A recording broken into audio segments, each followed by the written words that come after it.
15 anni era un cardo spenoso, malume, corichino, i sangue e onori. Era valente, onesto e coraggioso, la mia famiglia fiera e di valori. Fu abbattezzato cu a lustrali e fu lavato di pungenti spini per diventare un cuore di lattuga verso la famiglia amabili e gentili.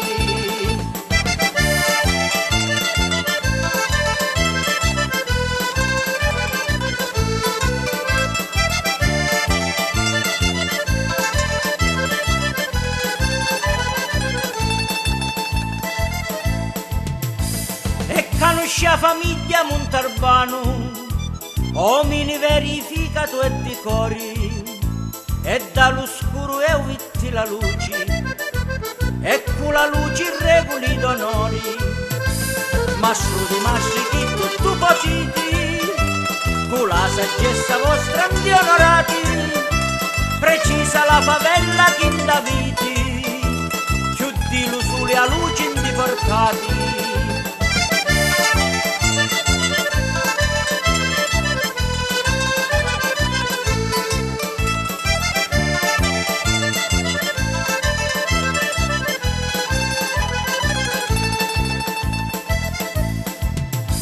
Di sto momento sogno un servitore di tutta la famiglia Montarbano, sogno un picciotto semplice e quanuri e battiato un vero cristiano e riconosco i membri sta famiglia, compagni dei fedeli in vita e morti.